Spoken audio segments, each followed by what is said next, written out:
Full page ప్రకటనలు ఇచ్చినారు. ఈ ముఖ్యమంత్రి గారికి కానీ కాంగ్రెస్ ప్రభుత్వానికి కానీ కనీస సిగ్గుందా అని నేను అడుగుతా ఉన్నా. కనీస మాత్రం ఇంగితం ఉందా? కనీస మాత్రం సోయి ఉందా మీకు? సరిగ్గా వారం కిందట, ఇదే సోమవారం నాడు, వారం రోజుల కిందట కాళేశ్వరం ప్రాజెక్టు మీద కక్ష కట్టి సిబిఐ ఎంక్వైరీ అని పెట్టినారు. మరి ఈరోజు ఈ సోమవారం రోజు కేసీఆర్ గారు కట్టిన అదే కాళేశ్వరం ప్రాజెక్టు మీద ఆధారపడ్డ మూసీ జలాల అనుసంధానం అని పెట్టి ఇవాళ శంకుస్థాపన చేస్తూ ఉన్నారు.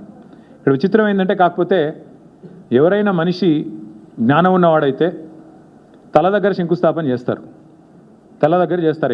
ఎక్కడైతే నీళ్లు ఉన్నాయో, ఎక్కడి నుంచి అయితే నీళ్లు తేవాలనుకుంటున్నారో అక్కడ శంకుస్థాపన చేస్తారు. కేవలం తలా తోక లేని వాళ్ళే తోక దగ్గర చేస్తారు. ఎందుకంటే బాధ ఏముంది ఈయనకి? మల్లన్న సాగర్ దగ్గర పోయి శంకుస్థాపన చేస్తే ఏం చెప్పాలా? ఎదురుగా కళ్ళు దొబ్బినాయా, నీకు కనబడతలేవా, అవి కాళేశ్వరం నీళ్లు కాదా అని ప్రజలు అడుగుతారు, రైతులు అడుగుతారు. ఇవి కాళేశ్వరంలో వచ్చిన నీళ్లు కావా అని సోయినవాడు ఎవడైనా అడుగుతాడు, మీడియా అడుగుతుంది, అందరూ అడుగుతారు. సమాధానం చెప్పలేరు. ఎందుకంటే కాళేశ్వరం కొట్టుకపోయింది, కాళేశ్వరం ఇదైంది అదైంది అని దిక్కుమాలిన మాటలు మాట్లాడిందే మీరు. కాబట్టి ఏం చేయాలా? తలా తోక లేని సన్నాసులు చేసే పని ఏదైతే చేయాలో తోక దగ్గర చేస్తున్నాడు ప్రారంభోత్సవం. తల దగ్గర చేయకుండా, మల్లన్న సాగర్ దగ్గర కాకుండా తోక దగ్గర, అంటే గండిపేట దగ్గర చేసే ప్రయత్నం చేస్తూ ఉన్నారు. ఎందుకు? మీ అబద్ధాలను కప్పిపుచ్చుకోవడానికి.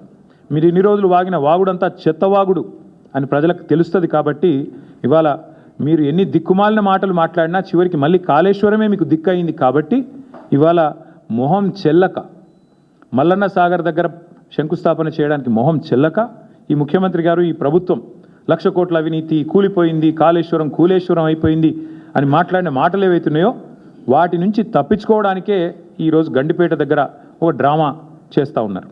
అంటే ఒకటి చెప్పకనే చెప్పినట్టు మాత్రం ఈ ప్రభుత్వం అయ్యింది.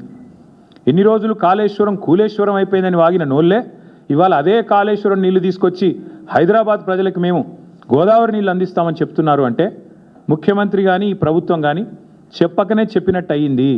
కాళేశ్వరం మరి తెలంగాణకు కల్పతరువు, తెలంగాణకు కామధేనువు అని మొదటి నుంచి మేమేదైతే చెప్తున్నామో అది అక్షర సత్యం అని కాంగ్రెస్ ప్రభుత్వమే ఇలా ఒప్పుకున్నట్టు అయింది. అట్లాగే ఒక నెల రోజుల కింద అనుకుంటా మా భువనగిరి యాదాద్రి జిల్లా గంధమల్ల రిజర్వాయర్కి కూడా ముఖ్యమంత్రి గారు శంకుస్థాపన చేసి భారీ సినిమా డైలాగులు కొట్టినారు. అక్కడ కూడా నేను పూర్తి చేస్తాను అని. ఎక్కడికి వస్తున్నాయి? ఎక్కడి నుంచి వస్తున్నాయి గంధమల్లకి నీళ్లు? అదే కాళేశ్వరంలో అంతర్భాగమైన